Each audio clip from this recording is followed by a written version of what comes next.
Dyane Marie Garcia Minor Burns. My mother remarried when I was about 12 or 13 years old, and although I wasn't legally adopted, all the legal documents were changed to minor. Mom and my stepdad were really interested in numerology, and so they changed my name from Diane Marie to Dyane with the initial E, because the numbers worked out better and my life would work out better if it was spelled that way. I was born September 23rd, 1941, and I am known as the little old lady from Pasadena, California. My family originated from Pasadena, and as I understand, our ancestry settled the coast of California and had lots of property in that area.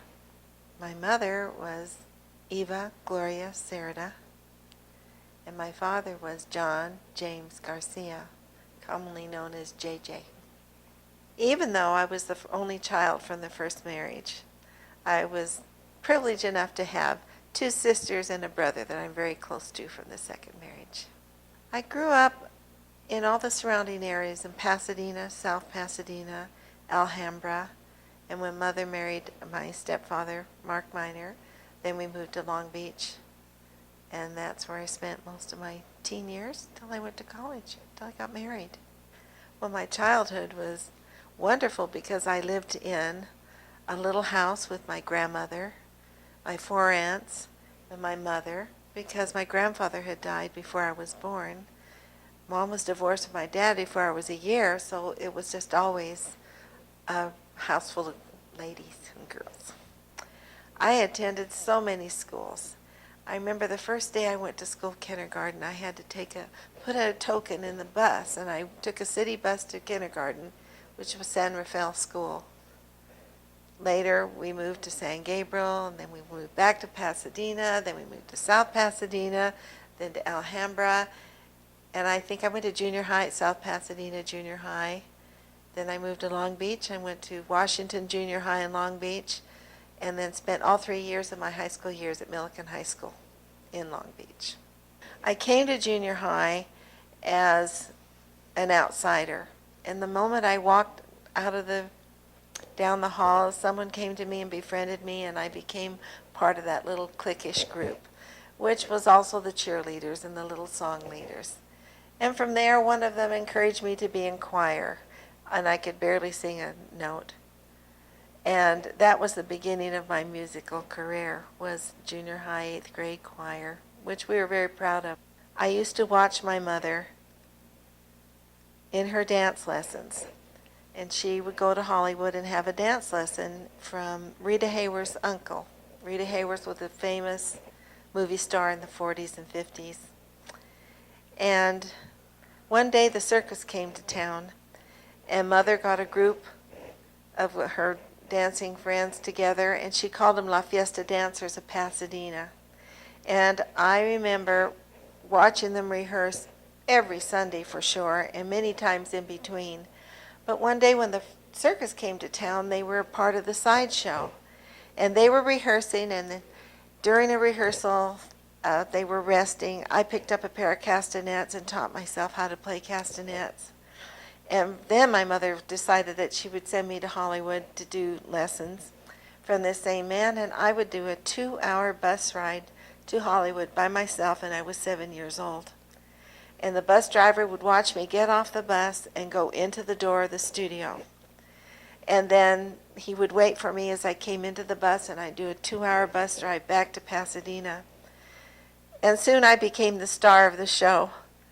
And I was a professional dancer ever since then.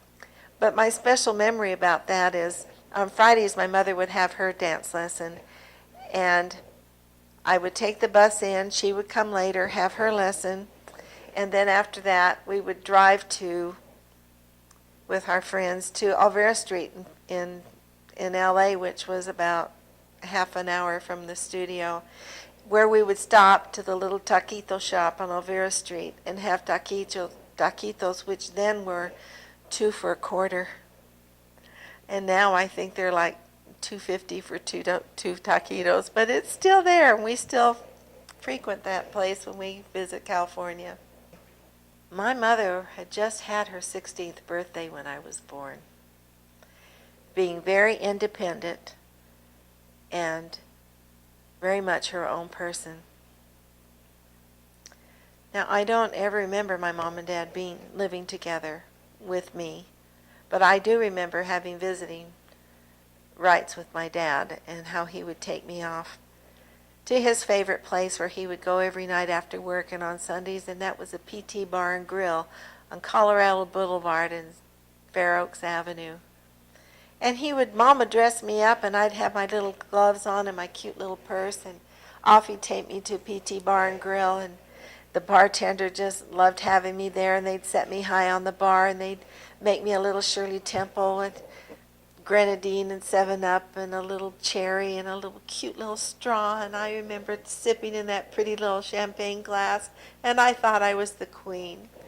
The best part of those visits were the father's friends would just give me money, and I'd put that money, mostly coins, in my cute little purse, and when I would go home, I would somehow put it in the leg of those old gas stoves with the Queen Anne legs, and I would put that money down in there. And I knew Grandma needed that money many times for groceries, but she could never get it out till I moved when I was 6 years old. And so I went to BYU. I loved it. I became involved in Cougarettes and became the drill mistress of Cougarettes. I pledged for a sorority, not a national sorority, but one of the wonderful sororities called OS Trevada. I sang in Program Bureau, and we toured all over the United States. Didn't do too much studying, but I had a wonderful time there. One of my assignments there from my sorority was to direct a musical with another fraternity. And I directed a play called That's Life, where I met this young man who had the lead in this play. And he could sing, and he could talk, and he could act, but he didn't have a really good singing voice. But it wasn't important, because then all the productions were held in the Smith Field House, and they had to record it. So someone else did the singing voice, although he did his own voice. We were just friends at BYU, he and his buddy Neil Coleman. And once in a while they'd take me home, or we'd go to the intramural field and throw a boomerang around and just play, and they'd take me home. And that was the end of that. But I quit BYU after a year and a half, and Keith had graduated, and we were in California at a 5-stake dance. Well, actually, I had a date in the car. I went in the dance to get my girlfriend so we could go hear a singer in Balboa sing at a little coffee house. And while I was there, I met my friend Keith, and he asked me to dance, and we danced, and he said, "Could I call you sometime?" And I said, "Sure." And I knew he could remember my phone number, so I just said, "If you can remember Dr. Mark Miner, and you can look it up, ask information, and that's fine." And so we danced one dance, and I got my girlfriend and her date, and off we went to Balboa to the coffee shop. It wasn't too much later that Keith called me, and he lived an hour's drive from Long Beach. He was from the Arcadia Duarte area. And so it was quite an effort for him to come down and date, but we did, and got to the point we were dating so much that he would come and stay the weekend and sleep in my grandma's bedroom, because she had a rest on the weekends, and she would go to my other aunts. And so we became really good friends, and that's when we got engaged. I later moved to Salt Lake City and decided to pursue a modeling career there, and Keith was still here in California, but he had business in Salt Lake, so he'd come up and see me every so often. But while he was there, I got involved in the Miss Utah pageant and all the preliminaries that went with it. And I didn't drive, so he had to drive me here, there, and everywhere.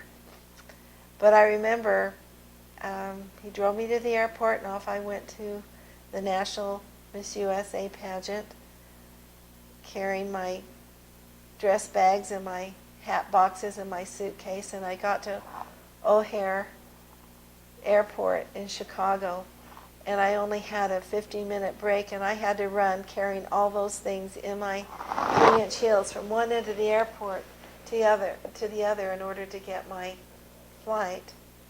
Well, that pageant was a wonderful experience. I was 5th runner-up. Who remembers 5th runner-up? I do, but no one else will. And I never told my mother that I was in that pageant because she was a kind of a stage mother, and I was showing my independence, doing things on my own, and she happened to get a copy of the Deseret News newspaper that was sent once a week to her office. And there was a big article in it about me, and so she called and she came and she met me in West Virginia and gave her little tips for the pageant there. We had a great time there, and as we left the pageant, I was in tears as she left for Long Beach and I was leaving for Salt Lake, and we were visiting in the coffee shop, and she thought she heard my name overhead, but she wasn't sure, and we disregarded it, and it ended up that I missed my flight. And Keith was in Salt Lake waiting for me, and it was a rainy, dreary day when we flew in, and he had to drive in and then drive all the way back home until I could call him and tell him I wouldn't be there until about 7 hours later. That was quite an experience, but I loved it.